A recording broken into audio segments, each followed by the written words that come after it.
നേരെ ഒന്നുകൂടി രാജ്യ തലസ്ഥാനത്തേക്ക് പോയാൽ ലോക്സഭാ തെരഞ്ഞെടുപ്പിനോടനുബന്ധിച്ച് പ്രധാനമന്ത്രി നരേന്ദ്രമോദി ഇന്ന് വാരണാസി സന്ദർശിക്കും. തുടർന്ന് കാശി വിശ്വനാഥ ക്ഷേത്രത്തിൽ നരേന്ദ്രമോദി പൂജയും നടത്തും. നാളെ വാരണാസിയിലെ പൊതുസമ്മേളനത്തിലും പ്രധാനമന്ത്രി പങ്കെടുക്കും.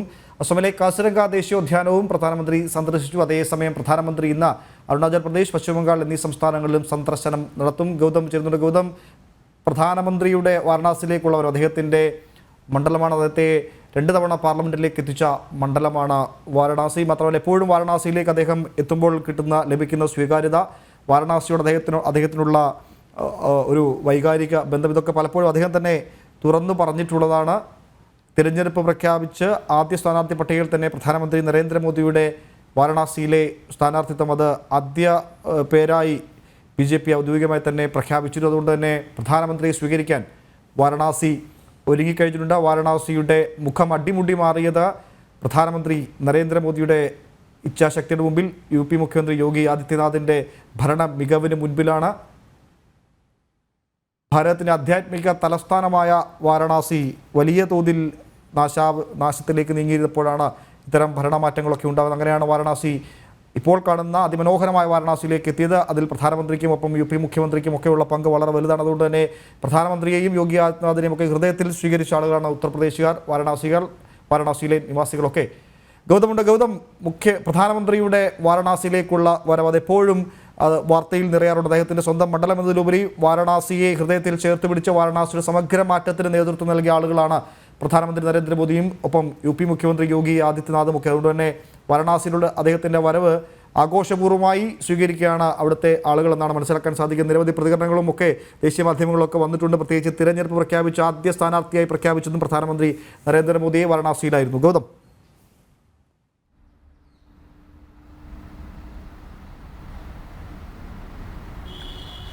ഉമേഷ്, ലോക്സഭാ തെരഞ്ഞെടുപ്പിൽ BJPയുടെ ആദ്യഘട്ട സ്ഥാനാർത്ഥി പട്ടികയിൽ ആദ്യ പേര് തന്നെ പ്രധാനമന്ത്രിയുടേതാണ്. നേരത്തെ സൂചിപ്പിച്ചതുപോലെ അദ്ദേഹം 2014-ലും 2019-ലും ലോക്സഭയിലേക്ക് തെരഞ്ഞെടുക്കപ്പെട്ടത് ഭാരതത്തിൻ്റെ ആത്മീയ തലസ്ഥാനം എന്ന് നാം വിശേഷിപ്പിക്കുന്ന വാരണാസിയിൽ നിന്നാണ്, കാശിയിൽ നിന്നാണ്. ഈ ലോക്സഭാ തെരഞ്ഞെടുപ്പിലും പ്രധാനമന്ത്രി 3-ാം ഊഴത്തിൽ മത്സരിക്കുന്നതും വാരണാസിയിൽ നിന്നാണ് എന്നത് ശ്രദ്ധേയമാണ്. എന്തായാലും ഈ സ്ഥാനാർത്ഥി പട്ടിക BJP ആദ്യഘട്ടത്തിൽ പ്രഖ്യാപിച്ചതിന് ശേഷമുള്ള പ്രധാനമന്ത്രി നരേന്ദ്രമോദിയുടെ ആദ്യ വാരണാസി സന്ദർശനമാണ് ഇന്ന് നടക്കാൻ പോകുന്നത്. വൈകുന്നേരത്തോടുകൂടി സന്ധ്യാസമയത്ത് പ്രധാനമന്ത്രി കാശിയിലെത്തും എന്നാണ് നമുക്ക് ലഭ്യമാകുന്ന വിവരം. ഇന്ന് കാശി വിശ്വനാഥ ക്ഷേത്രത്തിൽ ജ്യോതിർലിംഗത്തിൽ അദ്ദേഹം പ്രത്യേക പൂജയും ആരതിയും നടത്തും. അതിനുശേഷം ഇന്ന് പൊതുപരിപാടികളൊന്നുമില്ല, രാത്രിയോടുകൂടിയാണ് അദ്ദേഹം അവിടെ എത്തുക. നാളെ ഒരു പൊതുസമ്മേളനത്തിൽ വാരണാസിയിൽ പ്രധാനമന്ത്രി സംസാരിക്കുന്നുണ്ട്. വിവിധ പദ്ധതികളുടെ ഉദ്ഘാടന കർമ്മവും മറ്റ് പദ്ധതികളുടെ തറക്കല്ലിടൽ കർമ്മവും പ്രധാനമന്ത്രി നരേന്ദ്രമോദി നിർവഹിക്കും. അദ്ദേഹം 2014 മുതൽ 2 ടേം വാരണാസിയെ പ്രതിനിധീകരിച്ച് ലോക്സഭയിൽ എത്തിയതോടുകൂടി ഭാരതത്തിൻ്റെ ആത്മീയ തലസ്ഥാനമായ കാശി അത് വലിയ പുരോഗതിയിലേക്ക്, അല്ലെങ്കിൽ മുൻപുണ്ടായിരുന്ന ആ ഒരു വൈഭവത്തിലേക്ക് ആ നാട് കുതിക്കുകയാണ് എന്ന കാര്യത്തിൽ തർക്കമില്ല. അങ്ങനെ വാരണാസിയിൽ ഇപ്പോൾ വന്നുകൊണ്ടിരിക്കുന്ന വലിയ മാറ്റങ്ങൾക്കെല്ലാം നേതൃത്വം നൽകുന്നത് പ്രധാനമന്ത്രി നരേന്ദ്രമോദിയാണ്. അദ്ദേഹത്തിൻ്റെ സ്വന്തം മണ്ഡലമാണ് വാരണാസി. അവിടേക്കാണ് ഈ ലോക്സഭാ തെരഞ്ഞെടുപ്പ് കാലത്ത് ഇന്നിപ്പോൾ പ്രധാനമന്ത്രി നരേന്ദ്രമോദി എത്തുന്നത്. ഒരുപക്ഷെ ഇന്ന് അദ്ദേഹം എത്തിക്കഴിഞ്ഞാൽ പിന്നീട് ഇനിയും രണ്ടാമത് അദ്ദേഹം ഇനിയും വരാൻ പോകുന്നത് ഒരുപക്ഷെ നാമനിർദ്ദേശ പത്രിക സമർപ്പിക്കുന്നതിന് വേണ്ടിയാകും. അത് വലിയ ആഘോഷമായാണ് വാരണാസിക്കാർ കൊണ്ടാടുന്നത്. അതിനാൽ അതിന് മുന്നോടിയായുള്ള ഇന്നത്തെ സന്ദർശനം ഇന്നും നാളെയുമായി അദ്ദേഹം വാരണാസിയിലുണ്ട്. അതേസമയം ഇന്നിപ്പോൾ വടക്ക് കിഴക്കൻ സംസ്ഥാനങ്ങളിലാണ് പ്രധാനമന്ത്രി നരേന്ദ്രമോദി ഇന്ന് പകൽ സമയത്ത് സന്ദർശനം നടത്തുന്നത്. അസോമിൽ രാവിലെ അദ്ദേഹം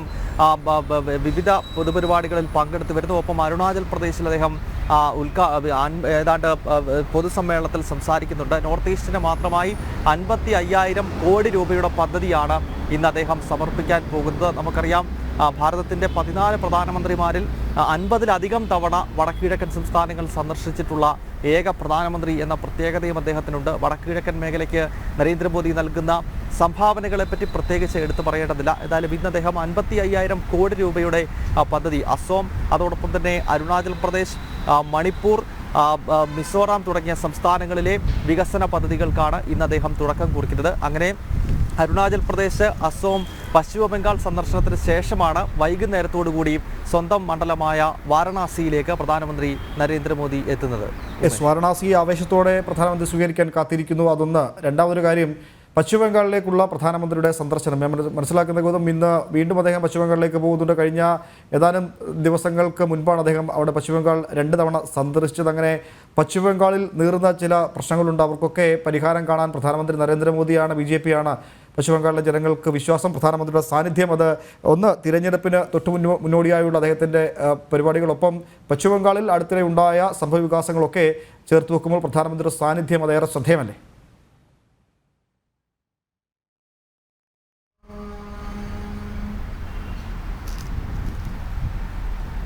ഉമേഷ്, വടക്കുകിഴക്കൻ സംസ്ഥാനങ്ങൾക്കൊപ്പം പശ്ചിമ ബംഗാളിലും പ്രധാനമന്ത്രി ഇന്ന് എത്തുന്നുണ്ട്. അദ്ദേഹം കഴിഞ്ഞ ഇടയ്ക്കും ഏതാനും ദിവസങ്ങൾക്ക് മുൻപാണ് അദ്ദേഹം ഇവിടെ ബംഗാളിൽ എത്തിയത്. അതിനുശേഷം ഇന്നിപ്പോൾ വീണ്ടും ബംഗാൾ സന്ദർശനം നടത്തുന്നു. ഇതിൽ എടുത്തു കാണേണ്ടത് ഈ ലോക്സഭാ തെരഞ്ഞെടുപ്പിൽ BJP വലിയ മുന്നേറ്റം ലക്ഷ്യമിടുന്ന സംസ്ഥാനങ്ങളിൽ ഒന്നാണ് ബംഗാൾ. കാരണം കഴിഞ്ഞ തവണ ബംഗാൾ അതിൻ്റെ ചില സൂചനകൾ നൽകിയിരുന്നു. 44 ലോക്സഭാ മണ്ഡലങ്ങളുള്ള സംസ്ഥാനത്ത് കഴിഞ്ഞ 2019-ൽ 18 സീറ്റുകളാണ് BJP വിജയിച്ചത്. അതൊരു വലിയ മുന്നേറ്റമായിരുന്നു. കാരണം അതിനു മുൻപ് കേവലം 2 സീറ്റുകൾ മാത്രമാണ് BJPക്ക് 2014-ൽ ഉണ്ടായിരുന്നത്. ആ 2 എന്ന നമ്പറിൽ നിന്നാണ് 2019-ൽ എത്തുമ്പോഴേക്കും 18 എന്ന ഒരു വലിയ നമ്പറിലേക്ക് 2 അക്ക സംഖ്യയിലേക്ക് BJP കടന്നത്. ഈ തവണ ഒരു 30 സീറ്റിനടുത്തെങ്കിലും പശ്ചിമ ബംഗാളിൽ നേടുക എന്ന ലക്ഷ്യം BJPക്കുണ്ട് എന്ന കാര്യത്തിൽ യാതൊരു സംശയവുമില്ല. ഇതുകൂടി കണക്കിലെടുത്തുകൊണ്ടും ഒപ്പം ബംഗാളിൽ നടന്നുകൊണ്ടിരിക്കുന്ന മമതാ സർക്കാരിൻ്റെ ഭരണം, അതിൽ നമുക്കറിയാം സ്ത്രീകൾക്കെതിരെ ഉൾപ്പെടെ വലിയ തോതിലുള്ള അക്രമങ്ങൾ നടക്കുന്നു, മനുഷ്യത്വരഹിതമായ പ്രവർത്തനങ്ങൾ നടക്കുന്നു, ഭരണകൂട ഭീകരതയുടെ ഇരകളായി അവിടുത്തെ ജനങ്ങൾ മാറുന്നുവെന്ന വികാരം രാജ്യത്തൊട്ടാകെ ശക്തമാണ്. ഈ ഒരു സാഹചര്യത്തിൽ കൂടിയാണ് പ്രധാനമന്ത്രി അടിക്കടി പശ്ചിമ ബംഗാൾ സന്ദർശിക്കുന്നത് എന്ന് വേണം മനസ്സിലാക്കാൻ. കേന്ദ്ര ആഭ്യന്തരമന്ത്രി അമിത്ഷാ ഉൾപ്പെടെയുള്ള നേതാക്കളും ഇടയ്ക്ക് ബംഗാളിലേക്ക് എത്തുന്നുണ്ട്.